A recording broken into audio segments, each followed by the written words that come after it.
Tony B, what's up, y'all? Let me give you the recap of this whole N.F.L. Super Bowl thing I tried to do yesterday in San Fran. I got there, no place to park. I had to pay $50 because I have a Sprinter. $50 to park. I was like, okay, let me just go and get this money with my art. Got out the van, pulled up to the spot. Nobody supporting. And then I remembered how racist the NFL was. And that I haven't watched the NFL since we initially started the boycott, when they called us all slaves on the plantation with the coaches being the masters. Y'all don't remember that because a lot of y'all don't have continuity, and not a lot of y'all don't have discipline or stick to anything. You let people disrespect you, do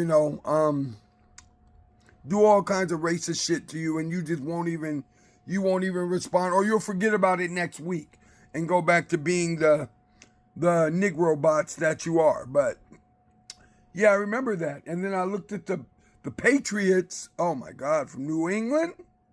They're exactly that. No problem. They was looking at me, rolling their eyes, everything. Then on the other side, Seattle, where I'm from, the Seattle folks was looking at me crazy, and I had to break it down. And I said, look, I'm from Black Seattle, before y'all gentrified it. I was born at Harborview Hospital, grew up on 24th and Harrison in the CD. Stevens Elementary School, Garfield High, Rainier Beach, Mix-a-Lot, Tina Bell. I had to really break it down to them, and they was looking at me crazy, and they didn't want to buy nothing. And all their children wanted the Hello Kitties, but they wasn't trying to buy nothing. Then I deal with the black folks. You talk about a group of Candace Owens and Stephen A. Smiths. Oh, I am so glad I am not a Negro bot, and I am not one of these folks who just go along to try to get along, to try to be accepted by these folks. I'm glad I am not in. There's the religious mind fuck, and then there's the sports mind fuck. These folks walking around dead. I'm looking at dead people. I see dead people. It was crazy. Anyway, with all that, then I started creating a vibe, and I started freestyling. People were amazed. I was like, yeah, from the same area as La Russell, we right here, and this is my hustle. And I just started freestyling so dope that the white people turned Karen on me, and they went and called the authorities to come over there and say, look, do you have a permit to be here? I know you're an artist, but do you have a permit to be here? I'm like, no. They're like, well, you got to go and get one. The street vending permit in San Francisco is only $11. I'm like, really? Should have been had one. But anyway, I ain't never been asked for one.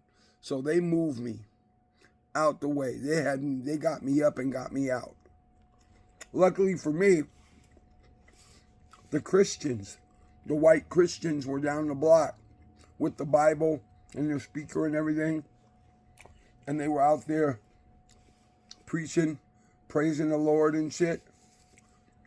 I was able to set my art up right amongst them, so I could at least make the money back that I paid for parking.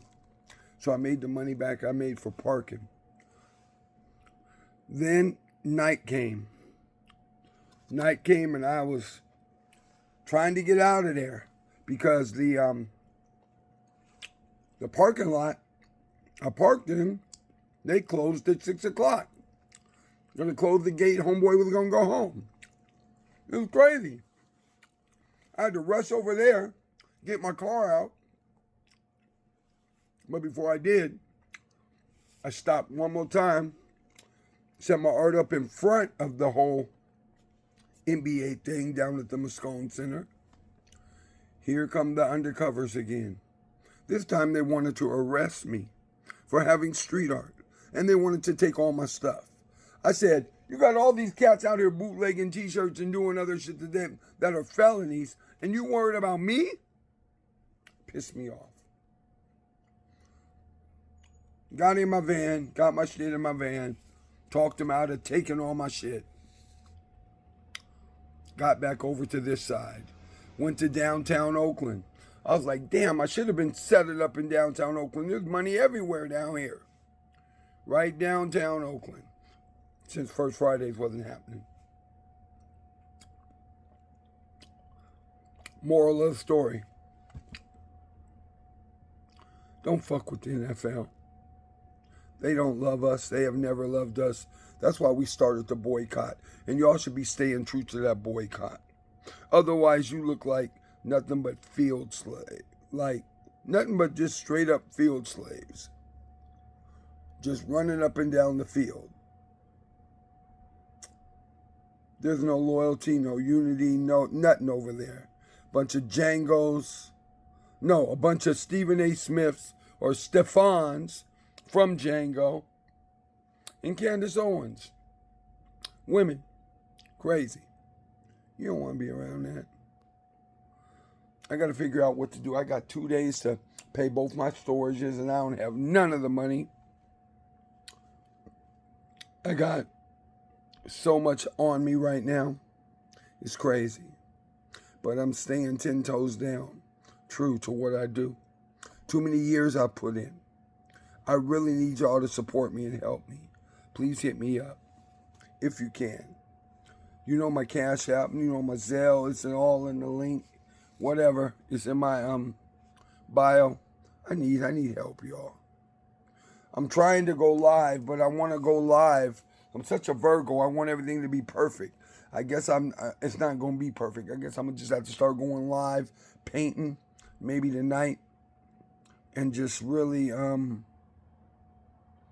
hope that some of y'all can latch on and get my stuff. Because for real, my body's sore. I'm tired. I'm holding on. Black men tend not to talk about our health issues. We tend to try to deal with them ourselves, and I'm trying without telling y'all much. But my question once again, I wrote a poem. Go back and look at another post. What if you knew you only had a year to live?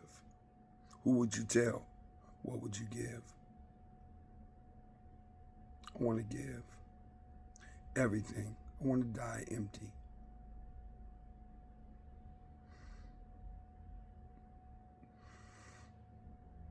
I love y'all. Tony B. I'm out. Peace.